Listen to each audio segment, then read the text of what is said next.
Hey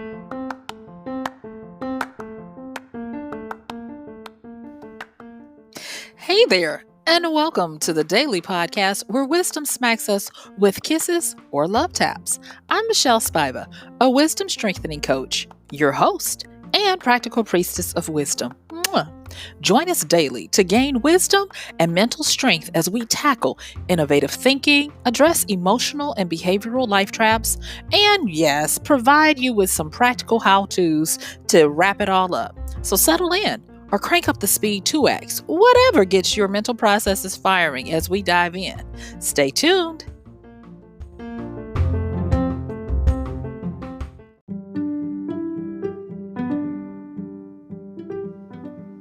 Hey there, this is MichelleSpiva, your practical priestess of wisdom, with today's podcast of Wisdom Smack. Mwah! Join me on the flip because we're going to be learning about a skill that we're all familiar with, but we just don't seem to understand why we need it in our own lives. And stick with me for some wisdom from Bruce Lee that can help us with the power of unlearning. It's just as important as learning. And stick with me on the flip as we delve into why you got to get ready, how you're going to help yourself do it, and how to start with a plan, even after just listening to this, of getting in and activating your power of unlearning. I'll see you on the flip.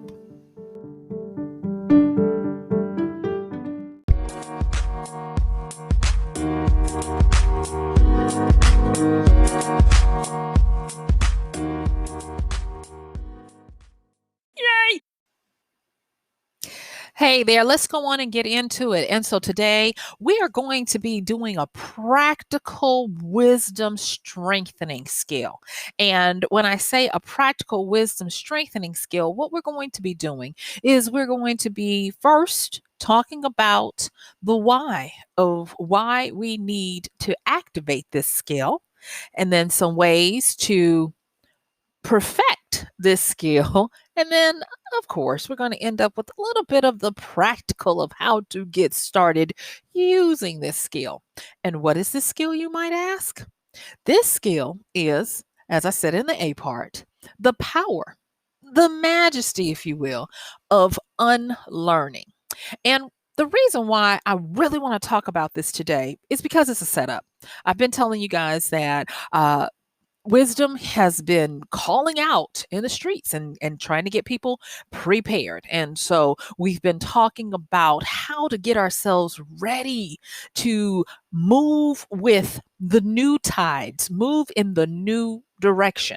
And I'm going to cut to the chase and say this, that every vehicle is only as good as its ability to stop and go in reverse. Have you ever considered even attempting to be in a car that could not back up, that could not reverse, that could not go the other way, stop the forward movement? Because if you don't have that ability, and the only way you can keep going, you can operate the car, I should say, is to keep going in that direction, you'll quickly find out how dangerous that can be. And if a car has this ability and function on it, don't you think we probably have to have that ability and function as well? And so that is why today we are diving in and we are talking about the power of unlearning. All right. Thank you for letting me get that out there. Brian Chesky, the CEO of Airbnb, he has gone on record in the recent months to help people to understand that the world is not going to be the same even when we're back up and going. And he's on record as saying, and this is profound. You ready? He says, there are sometimes months when decades of transformation happens. And what he's saying is a lot of times when a important event happens, it only takes months to do what would have normally taken decades to transform. And he was saying that in his industry, that people are not going to be getting on airplanes as much. He says they're going to revert or reverse. Okay. They're going to reverse and go back to a time. Now, he didn't say a time like the 50s and 60s, but I'm going to say it in the United States because, like I said, that's where I be. That's what I know. But he was making reference to the 50s and 60s when we didn't have in the United States as pristine of a transportation selection of the skies. It used to be that was reserved for the wealthy.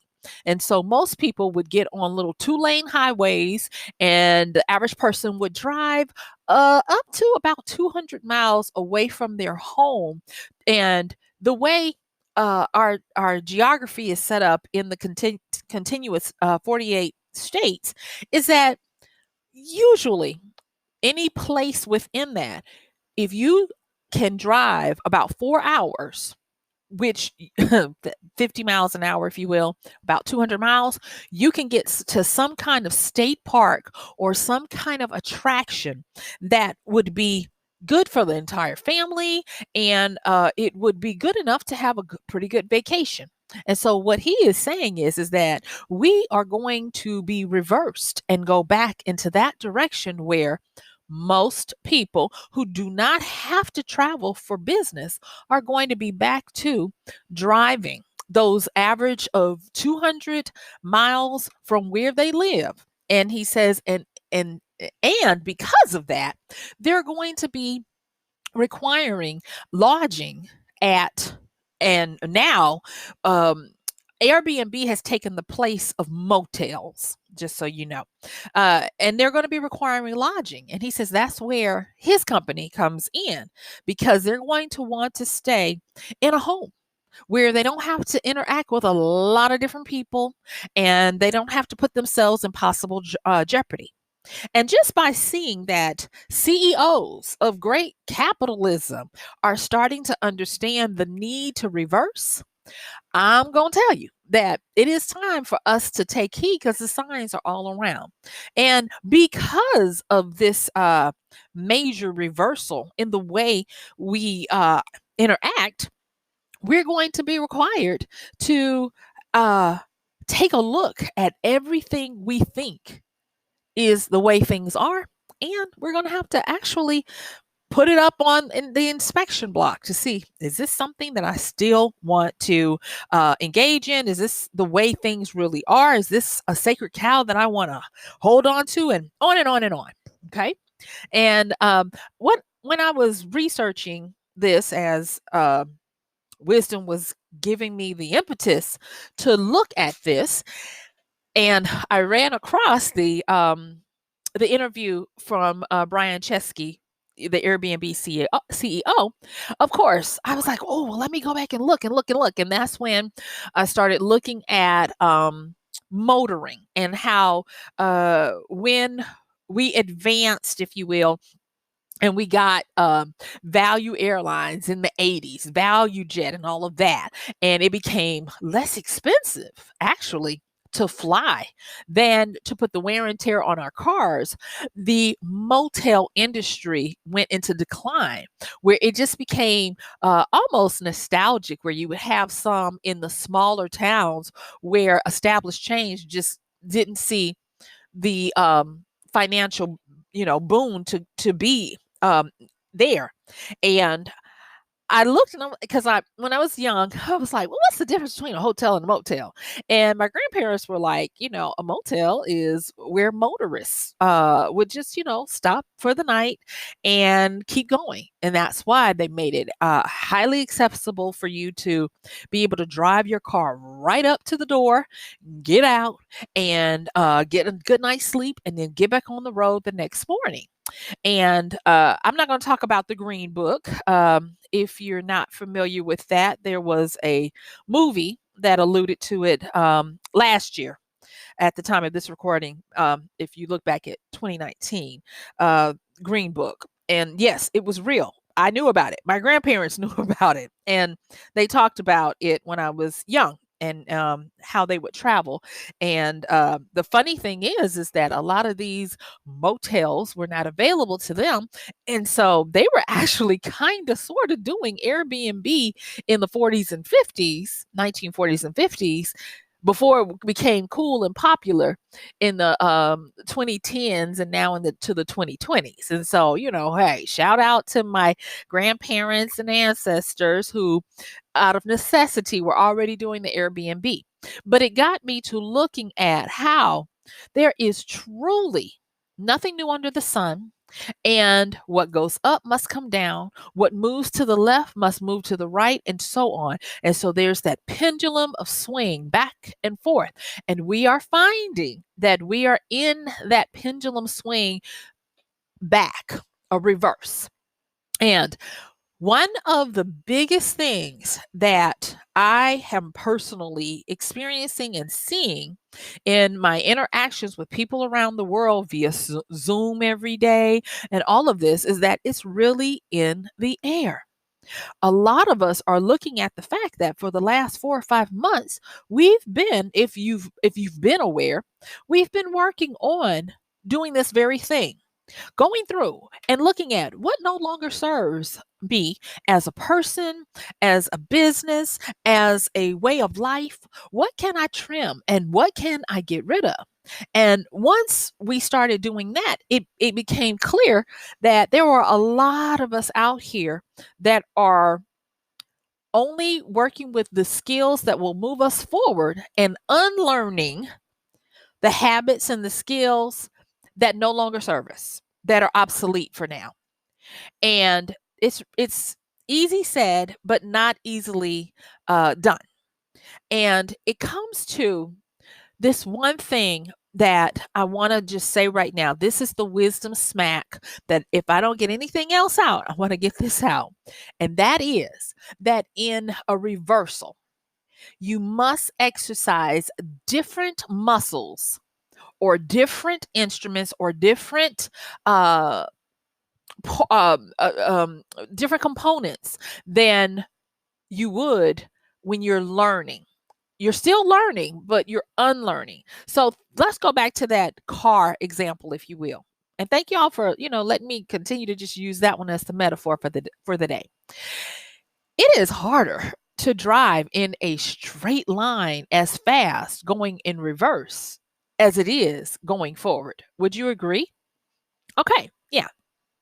And so because of that, we have to give more attention, more time, more concentration, more determination to drive in reverse. And it is a great example of showing how much we have to start flexing and growing those muscles. Well, when you're in a time of unlearning, you're using just as many mental muscles as you would if you were learning something. Now, you might be saying, okay, I hear you, I understand this, but what's this whole thing with unlearning? Unlearning is when you are attacking and evaluating and overriding habits, ways of life, belief systems, thoughts, understandings, the whole thing. A lot of people, they don't realize that what they call upheaval and unrest is nothing more than unlearning. Yeah. A lot of people don't like unlearning because unlearning for some people makes you feel like annihilation is nigh. It makes you feel like the world as you know it is no longer, which is true. But it does not mean that the world as you know it is no longer going to be a world worth being in. And so for a lot of people, they go kicking and screaming into the unknowing. And the saddest part, and this is where wisdom has been working with me, the saddest part is when people don't realize that the reversals in life are just as important, and if not more so, than the forward thrust of life. When I was younger, I had a time of my life where I went through so many rejections and no's, and it hurt. It hurt so badly because I had that desire to be liked so much. And I would cry and I would be like, how can I conquer this? How can I, be more palatable to people? Why am I catching all of these issues and people not understanding me and feeling so misunderstood? And it was years. I wish I could say it wasn't, but it was years before I got to this point that I started to get the lesson. And in hindsight, I realized that it was a reversal. I was going through a phase of unlearning because I could not take the person that I was and the direction I was going in then to be the person I am now. And so at that time, I learned something, and it was, how you can find the wisdom and then have a little pithy statement that helps you summarize it, and that statement, in a good way, helps you to only remember the lesson and not the pain. Well, I'm going to share that little statement with you guys right now, and you've probably heard it before, and if not, hey, this will be good for you. And that statement was, no means next, and be grateful for the no's because they may save your life. And so, a no for a lot of people right now, a rejection, if you will, a denial of service, a denial of desire, is most likely a reversal, a red flag on the play, a caution light that you need to put that car in reverse and unlearn what you think you know, because it is not for you. It is not the way you should go. And let me give you a quick example. I'll use myself.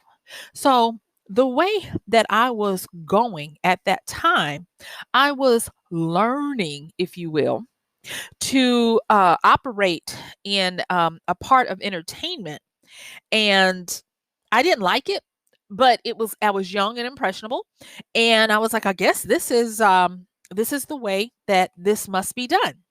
And I was learning to become diplomatic, not anything nefarious, but being very diplomatic and learning how to schmooze and network, and really thinking that I was going to crack this inner circle of the movers and the shakers of this particular part of, well, I'll just go and say it was the religious side, the religious industry. And no matter what, eventually I would always come up with snake eyes craps. It would just not work out for me.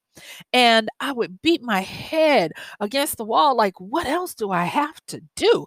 I've done all these favors. I know all these people. I've exercised and practiced and I'm prepared, and I still can't get ahead. And so each one of those no's caused me to look for the next opportunity. And when I would hit another no, I would keep going and keep going and keep going. And I didn't realize that with me doing my no means next, it was getting me to the point where I was starting to learn that if I stayed in this direction, if I kept going this way, I would not be the person that I'd like to be. I would not be the person that I wanted to look in the mirror. And so I finally got that no that was the last straw, and I turned and I reversed. And I'm so thankful that I did. Oh my gosh, that is one of the times when mercy was truly smiling down on me. And I went the other way. I reversed. I unlearned all of that stuff. And it made room for me to be receptive and open to the way that I was supposed to go for the new season and the new reason in my life. And I hope that this is reaching the mark that it should be, because there's somebody listening to this that you're going through this and it's not making sense. And you keep thinking, if I can just crack the code, if I can just this or that. And it's not that you're not cracking the code, it's that you are doing what you're supposed to finally get to that point where you realize I need to unlearn this stuff so that I can make room for the new dispensation, for the new way of life.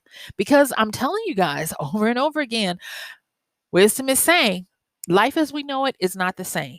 And there are going to be so many people that are stuck in the rut of the habits of thinking that the things that they believed and could do well in the old world are going to work in the new, and they're not.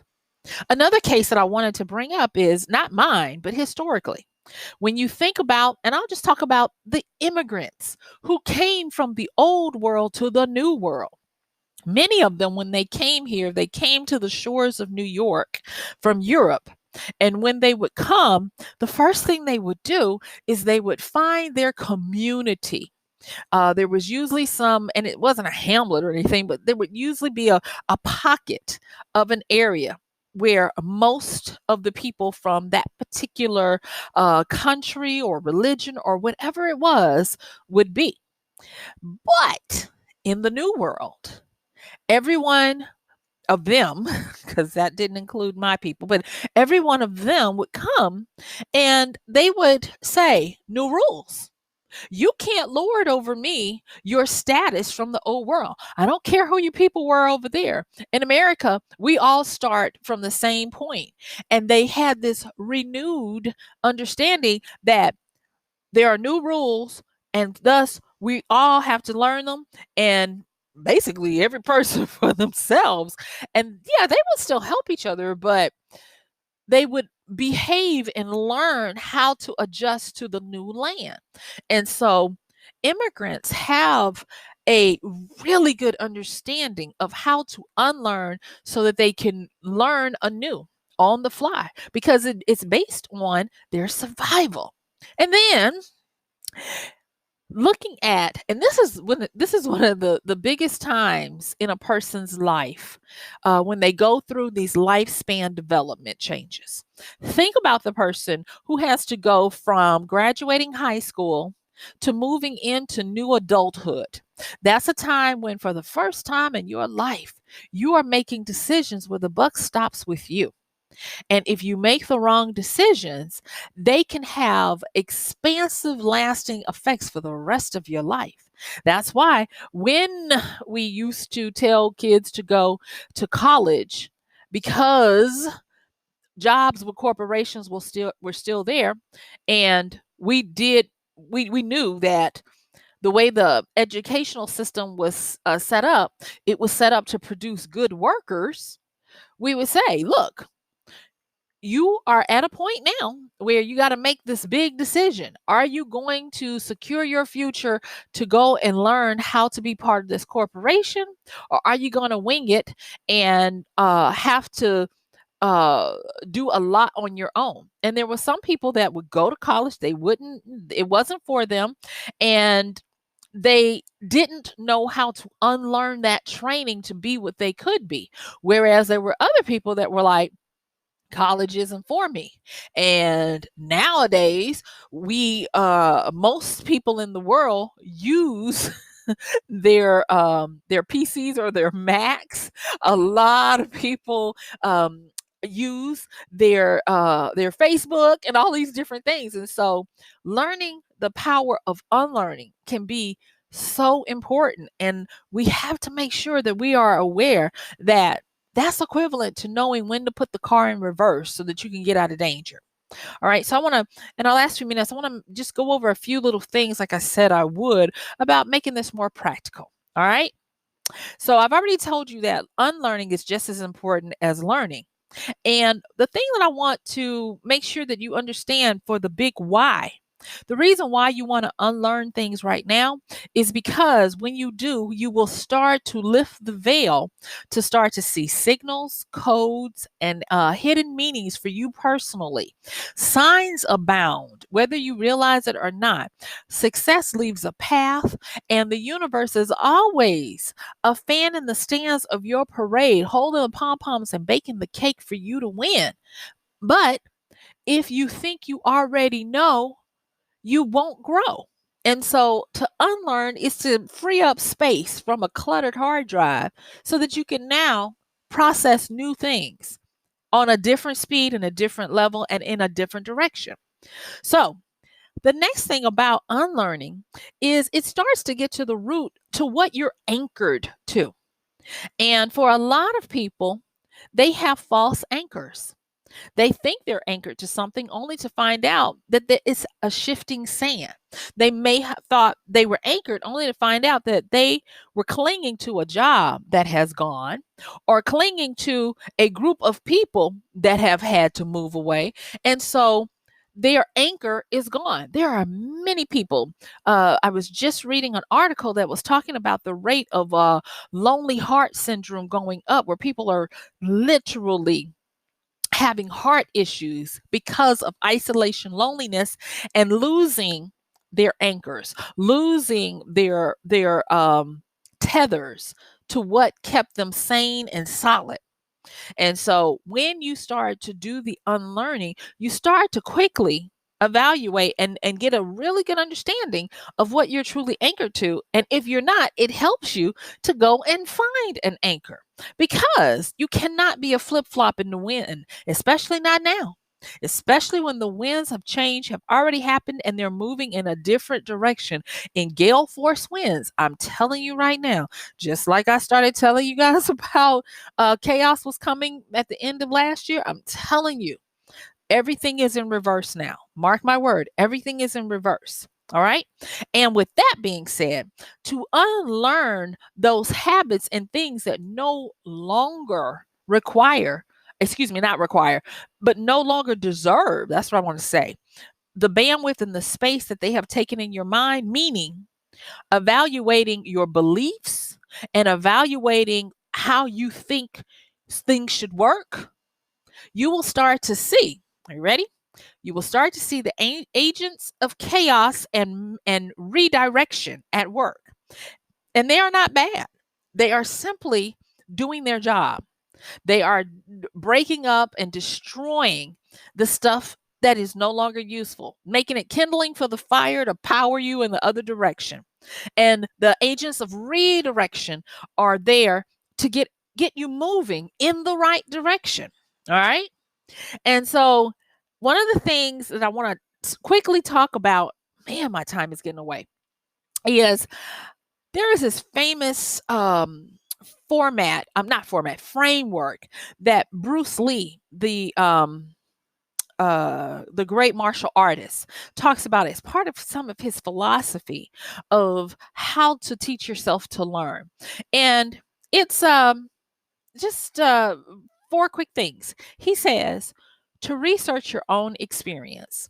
Now, when you talk about researching your own experience, to research is to go and gather data and assemble it in a way where it tells you the story. Now, when you research your own experience, this is my little input into what he's saying.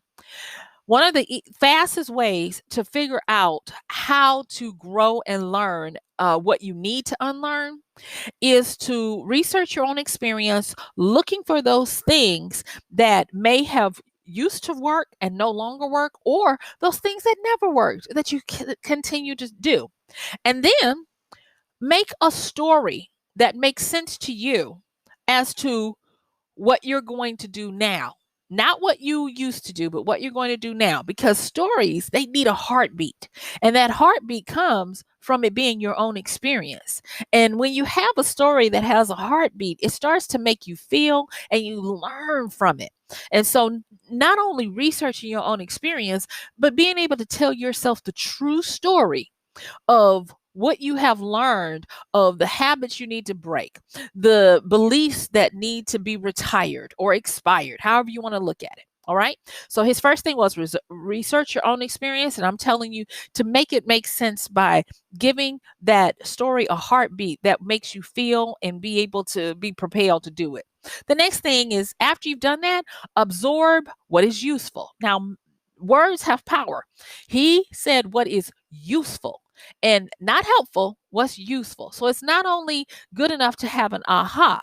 You must have not only aha, you must have a propelling, like, oh, and where you can get going.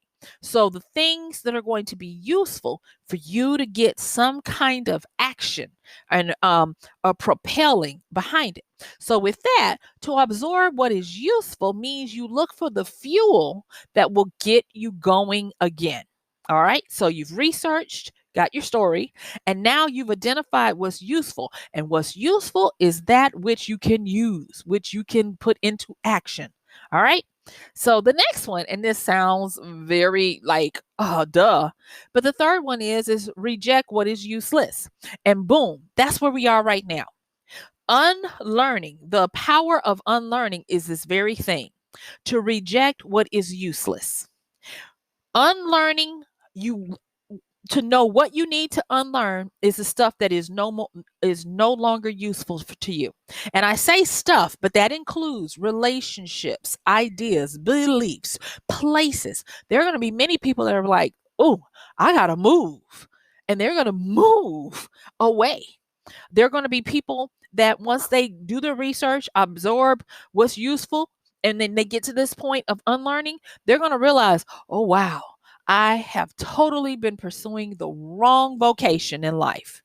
So they're going to have to go and unlearn that stuff and make room to be able to get the confidence to learn what they need to have, the life they're supposed to. And then the fourth one is add what is specifically your own. And what he's saying here is by the time you get to this point, you should have even it might not be a lot, but you should have a spark of confidence to know what's your own voice, what's your own path, what is it that you are pursuing, what are you anchored to, what makes you tick. And those are the things that Bruce Lee has said and have helped millions of people to be able to understand their purpose and their drive. So really quickly, as my time is really gone, research your own experience, absorb what's useful, reject what's useless, and add what is specifically your own to unlearn and to move in the right way. So, yep, my time is up. I thank you for yours. This has been MichelleSpiva, your practical priestess of wisdom. Bye.